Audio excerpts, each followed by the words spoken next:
Le mardi 17 mars, les étudiants du BTS ERA se sont rendus au parc forestier suite à l'initiative de M. Pontus. Cette journée fut le lancement d'un premier projet d'agencement pour les premières années qui ont été guidés par les deuxièmes années du BTS. Donc la matinée, ils ont réalisé des prises de mesures, état des lieux et ont aussi participé à un atelier de design social supervisé par les deuxièmes années. Les gestes de remerciement de la part de nos camarades, les remercier de les appeler ici aujourd'hui et de pouvoir me permettre de travailler sur un projet pour votre part. C'est une première pour certaines autres. Voilà. C'est bon. On est content de vous recevoir, ou pas, pour ce travail, de concert avec nous. On a besoin aussi de la jeunesse pour avancer et pour aussi vous montrer que on est impliqué aussi dans tous les projets culturels mais aussi pédagogiques qu'il peut y avoir sur le territoire. Donc merci d'être venus, d'être tous venus aujourd'hui et merci de votre présence. Profitez bien du parc. Il est là que pour vous aujourd'hui. Bon, malgré tout qu'ils soient tous là en même temps, les travaux, bon, c'est pas eu trop de choix, mais voilà, on est content de vous avoir. Donc cette année, notre gros projet de BTS ERA, c'est de réaliser la rénovation d'un bâtiment du WWF au parc forestier. Donc c'est un bâtiment qui accueillait avant des animaux blessés ou malades. Et on nous a demandé de restaurer les locaux, donc extérieur, intérieur et peut-être rajouter un espace de restauration. Donc après prise de mesure, photo, on a découvert qu'il y avait des termites donc dans la structure bois du bâtiment. Du coup, là, quand il y a des termites, il faut un expert qui lui va décider si on doit raser le bâtiment ou on peut retirer seulement les parties abîmées. Donc avec toutes ces prises de mesure, ces photos, on a pu réaliser un plan d'ensemble. Et ça nous a permis aussi de voir l'implantation si jamais le bâtiment doit être déconstruit. Donc voir pour proposer d'autres solutions pour justement éviter les termites puisqu'on est quand même dans une zone forestière. Du coup, il est plus propice au développement des termites. Donc peut-être proposer sous forme de containers métalliques ou pourquoi pas refaire du bois mais du coup plus traité et récent.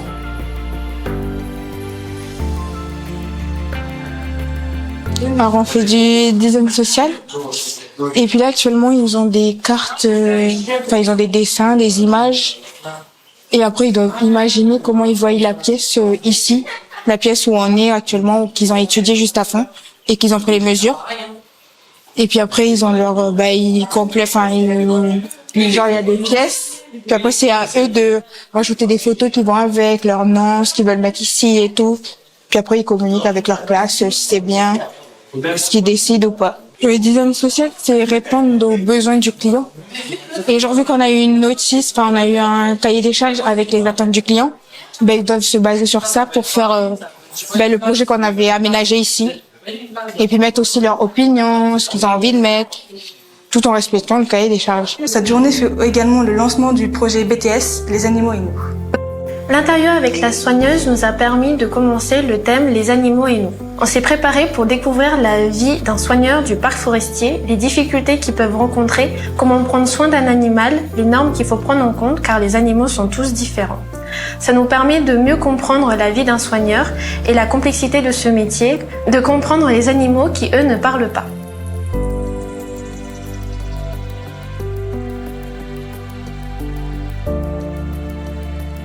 En général, on nourrit une fois, sauf pour les exceptions. Pour tout ce qui est primates, on nourrit 3 fois par jour, au matin, le midi et dans l'après-midi.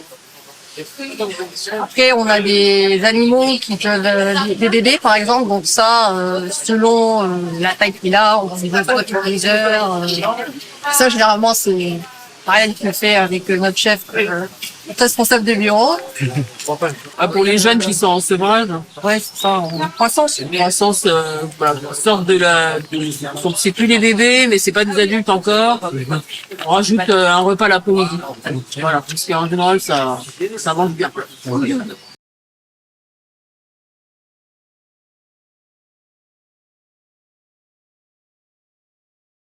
L'animal, ça a des besoins. Ça a besoin de manger et de boire aussi. Mais ça a aussi besoin de se déplacer. Il faudrait une cage assez grande, une volière assez grande pour qu'il puisse se déplacer. Si c'est un oiseau, il faudrait des perchoirs, des branches ou des cordes pour qu'il puisse se déplacer et voler d'un perchoir à l'autre. Ensuite, pour tout ce qui est hygiène, donc on nettoie un minimum une cage tous les jours. Parce qu'il ne faut pas non plus qu'il y ait des crottes partout, aussi comme ça. Ça risque des maladies. Et il y a aussi tout ce qui est alimentation. Donc il faut qu'il y ait à boire et aussi il faut qu'il y ait à manger et que cette nourriture soit répondre à ses besoins. Pour équilibrer tout ça, en fait, il y a des normes qui ont été fixées dans les eaux pour les oiseaux. Donc, un certain type d'oiseaux, il faut que la volière fasse un volume conséquent. Pour d'autres, ça peut être plus petit. Pour les enclos, par exemple, pour les ânes, on a des grands parcs pour eux. Il faut qu'on adapte en général la parcelle en fonction de la taille de l'animal. C'est-à-dire que les moutons, on va pas utiliser la même surface que pour des ânes. Par exemple, là, par exemple, Miranda va transférer les ânesses. On a dans une autre parcelle, celle qu'on a nettoyée déjà d'une part, on évite un peu le nettoyage, et puis en même temps, ça évite qu'elle se parasite. Ça aussi, ça fait partie du bien-être, de faire attention à cette partie-là. Et dans toutes les volières, les oiseaux ont la possibilité d'avoir un endroit au calme, en fait. C'est pour ça qu'on n'autorise pas les gens à aller à l'arrière des volières, parce que les oiseaux ils doivent avoir un endroit où s'ils n'ont pas envie de voir les gens, ils n'ont pas envie. Ils vont se lâcher et on en parle. Et après, il y a des oiseaux qui ont besoin de voir du monde, comme le perroquet du Gabon, qui est à l'entrée. Lui, il faut qu'il voit du monde. Lui, il faut qu'il discute, il faut qu'il parle. Et les haras, en général, tout ce qui est perroquet, c'est qu'ils aiment bien parler. Donc voilà, si vous passez devant eux, ils sont contents.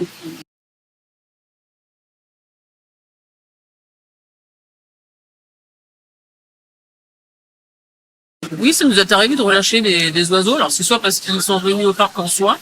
Donc ça, en général, c'est les soigneurs qui récupèrent les oiseaux qui sont déposés au coucher. Donc là, on les soigne. On arrive à en relâcher à peu près entre 20 et 40%, c'est selon les années. Donc, on reçoit 200 animaux par an. Le relâcher, il y a plusieurs phases en fait. L'animal, on le reçoit, forcément il a un problème. On le soigne. On le met en réadaptation. Donc on va le mettre dans une volière, on va voir un peu s'il se débrouille, si ça va mieux. En général, c'est par exemple pour des fractures des ailes ou des luxations, ça va prendre plus de temps. Donc on a des oiseaux qui passent des fois une année avec nous, plus d'une année, et après on peut les relâcher. Il y en a certains, c'est juste une demi-heure parce qu'ils sont pris une vitre et qu'ils sont un peu énervés et on les relâche. Et on les relâche pas forcément au parc. Les oiseaux, par exemple, tout ce qui est oiseaux marins au mois de mai, là. Oui.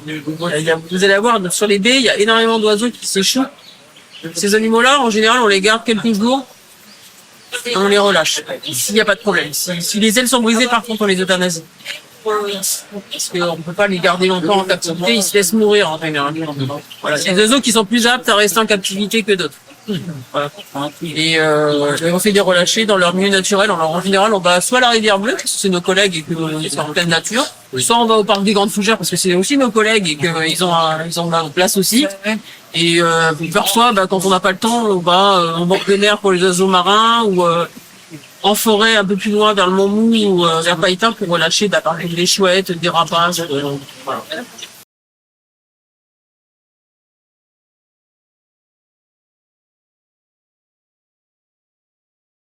On garantit la survie d'une espèce au sein du parc, on fait de la reproduction. On surveille les nids. Pour assurer la reproduction, on installe des nids, on fabrique nous-mêmes ou que d'autres personnes le font et on observe tous les jours s'il y a des œufs, s'il y a un animal à l'intérieur. Et s'il y a des petits, on donne un petit supplément avec vitamines. Et ouais, c'est une pâtée qui sert à faire avec les parents plus élevés de manière plus, un petit peu plus, parce que l'alimentation pour leurs copains, ce sera jamais aussi bien que ce qu'ils peuvent trouver en milieu naturel. Donc on supplémente. Et on a de la reproduction qui se fait tout seul aussi. Hein. Les reptiles, par exemple, ils pondent, ils se débrouillent, ça dure 3 mois. Les œufs restent sous la sphère et les petits naissent et on les enlève parce qu'ils les mangent. Les bouffent. Donc on les enlève et on a des reptiles, mais eux, on fait rien du tout.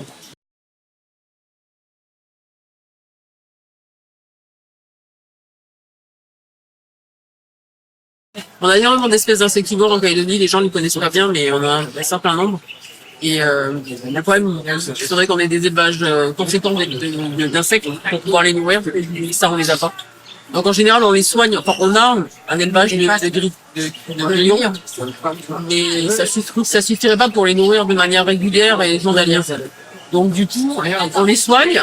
On les soigne, on fait ce qu'il faut, et après, dès qu'on peut les relâcher, on prenne pas. C'est vite, avec un recours, c'est droit.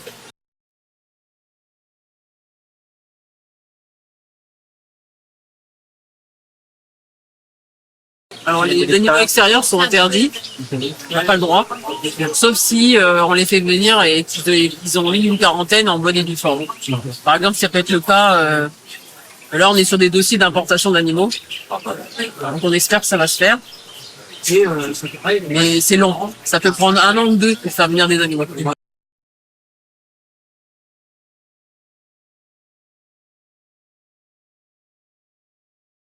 Et là, nous, c'est ce qu'on va faire cette année. On va empoigner quelques espèces pour que les gens taillent des photos d'espèces endémiques.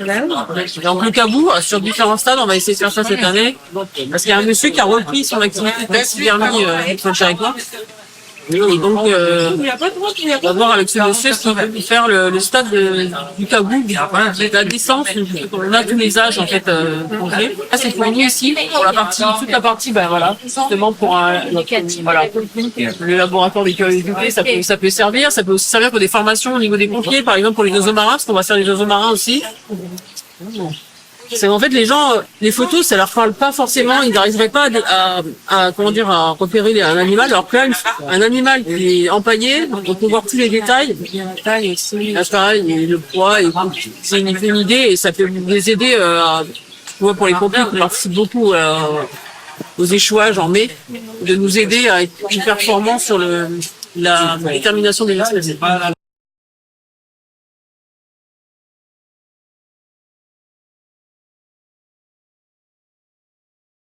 On a quelques complétés qu'on les attend. Ouais. On est très à cheval sur l'entretien de la parcelle des déchets verts. Ouais. On va devoir en fait vider plus régulièrement que prévu maintenant. On a un peu peur pour les palmiers là-bas. Je pense qu'un jour. Parce qu'il me semblait que sur Nouméa, on n'en avait pas encore trop. Hein, mais là, ça commence. Il y en a. Nouméa est considéré comme infesté. Ok. Alors que certaines communes comme Thio est juste, comment dire, j'utilise un autre terme, comme quoi c'est pas encore, mais nous c'est bon, c'est fait. Là, vous pouvez voir sur la promenade, tous les cocotiers, à mon avis, un jour, on va se retrouver, ils sont déjà, il y a des seaux déjà, et il y en a certains qui sont là. Si on voit bien les... Oui, les palmes, Donc vous avez trouvé des larves? Ou des scarabées? Alors, on a trouvé des larves, mais alors le problème, c'est qu'en Calédonie, il y a des espèces de scarabées endémiques. Et le problème, c'est que les larves, elles ressemblent ouais. Elles sont aussi gros que ça? En fait, elles prennent un certain temps pour grossir, donc ça part pour les scarabées rhinocéros, il faut à peu près 12 semaines pour faire grossir la larve, la taille d'un verre de banco. C'est ça, ouais. Et alors, c'est la même tête, c'est pareil, c'est tout pareil, sauf que les scarabées locaux, ils ont une tête qui est beaucoup plus petite. Donc le problème c'est quand c'est en stade larvaire, faut être expert après. Hein. Donc nous on les ramasse certaines fois. Donc on montre là d'abord, ils nous disent bah c'est bon, là c'est pas bon. Et les soigneurs en général c'est nos yeux en fait, comme tous les agents du parc. Nous on est un peu coincés dans la partie administrative, mais eux c'est L'après-midi, ils ont réalisé un escape game, ce qui a renforcé les liens au sein de la filière, aussi bien au sein des premières années que des deuxièmes années.